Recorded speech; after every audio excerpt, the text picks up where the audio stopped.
Di sini akan melakukan eksperimen energi alternatif. Tapi sebelum itu, perkenalkan nama saya Raitu Berluari Kamsa. Saya Jenika. Saya Nisa Bahana. Saya Natania Stila. Saya Nanda Bintang Wiyanka. Saya Fauzan Julianza. Selamat menyaksikan. Tujuan dari proyek ini adalah untuk menjelajahi kemungkinan menggunakan buah-buahan yang tersedia di sekitar lingkungan kita sebagai sumber energi untuk pembangkit listrik. Dalam Al-Quran Surat Al-An'am ayat 141 sebagai berikut. Bismillahirrahmanirrahim.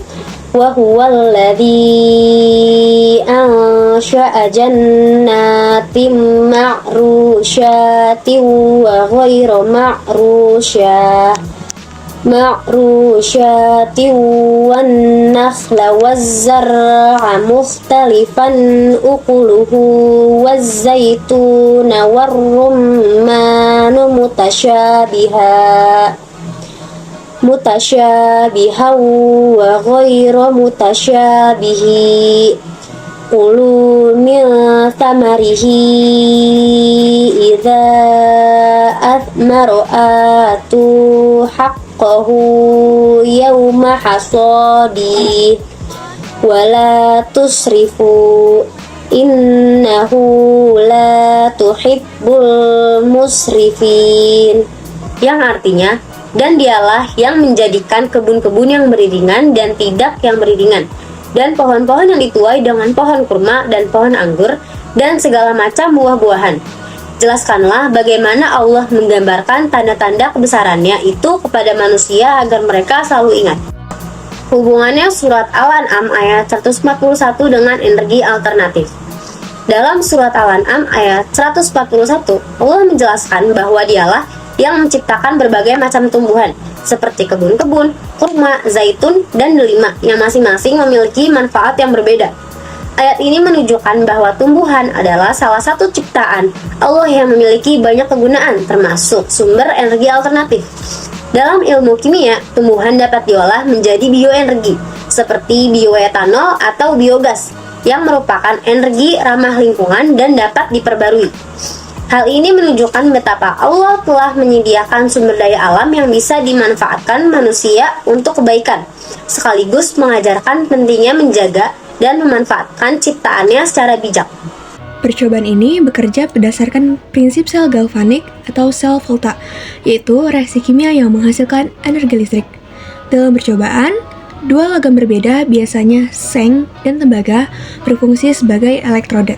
Sedangkan cairan asam dari belimbing uluh berperan sebagai elektrolit. Buah belimbing uluh memiliki kandungan asam organik, terutama asam oksalat dan asam sitrat yang bersifat elektrolit.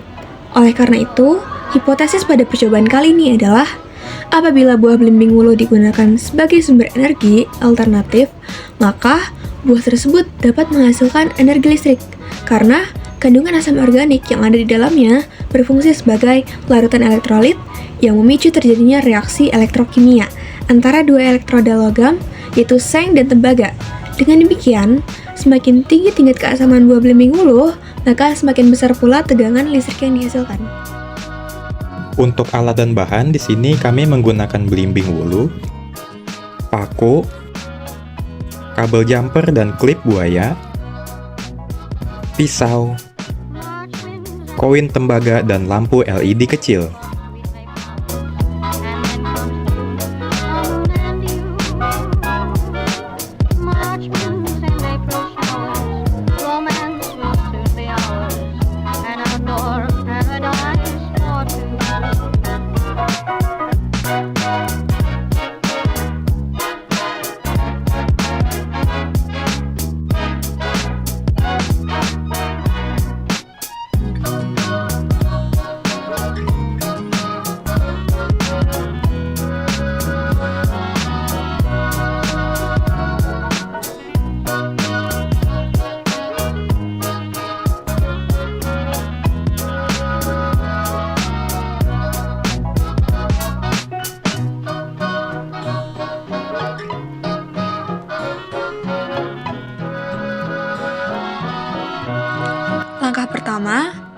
tancapkan koin tembaga ke salah satu bagian buah yang sudah disayat.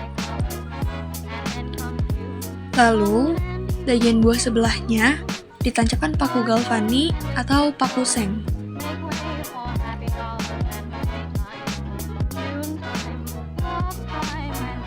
Lakukan step itu sampai 4 buah belimbing wuluh.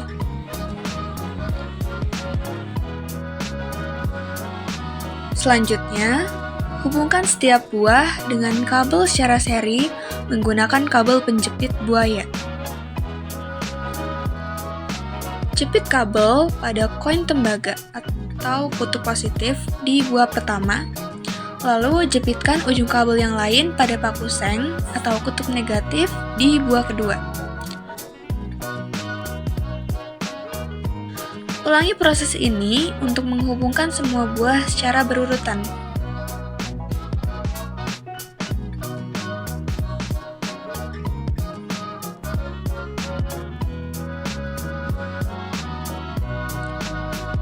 Terakhir, hubungkan kedua ujung kabel yang tersisa ke kaki lampu LED. Lalu, amati apakah lampu LED-nya menyala dan seberapa terangnya.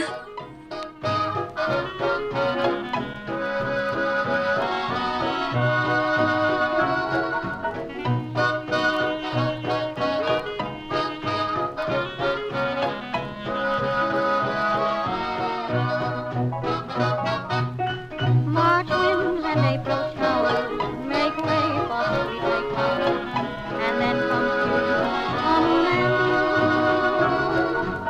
March winds and April showers, romance will soon be ours, an outdoor paradise for two.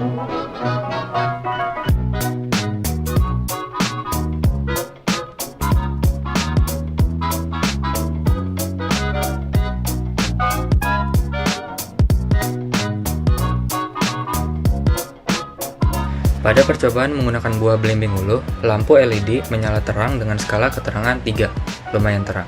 Hal ini menunjukkan bahwa buah belimbing wuluh mampu menghasilkan energi listrik yang cukup besar untuk menyalakan LED dengan cahaya yang jelas dan stabil. Untuk kesimpulannya adalah, dari hasil percobaan dapat disimpulkan bahwa buah belimbing wuluh dapat dijadikan sebagai sumber energi listrik alternatif pengganti baterai. Hal ini karena belimbing wuluh mengandung asam kuat yaitu asam oksalat dan asam sitrat yang bersifat elektrolit sehingga mampu menghantarkan arus listrik. Ketika reaksi kimia antara asam dan belimbing wuluh dengan logam yang berfungsi sebagai anoda dan katoda, maka timbul aliran elektron yang menghasilkan energi listrik. Pada percobaan ini, lampu menyala terang, menandakan bahwa belimbing wuluh memiliki kandungan asam yang tinggi sehingga mampu menghasilkan tegangan listrik yang cukup dan stabil. Nah, oke teman-teman, untuk saran yang pertama, penelitian selanjutnya dapat dilakukan dengan menggunakan berbagai jenis buah dan sayuran lain untuk mengetahui mana yang paling efektif menghasilkan energi listrik. Selain itu, dapat diuji pula pengaruh faktor seperti tingkat keasaman atau pH, suhu, dan ukuran elektroda terhadap besar tegangan yang dihasilkan. Yang kedua, energi listrik dari buah-buahan dapat dikembangkan sebagai salah satu bentuk energi alternatif ramah lingkungan. Misalnya digunakan untuk menyalakan lampu LED kecil, alat praktik sekolah, atau menjadi bahan edukasi tentang energi hijau. Dalam skala lebih luas, penelitian ini dapat menginspirasi pengembangan sumber energi terbarukan dari bahan organik untuk mengurangi ketergantungan pada energi fosil. Sekian eksperimen dari kelompok kami, kurang lebihnya mohon maaf. Wassalamualaikum warahmatullahi wabarakatuh.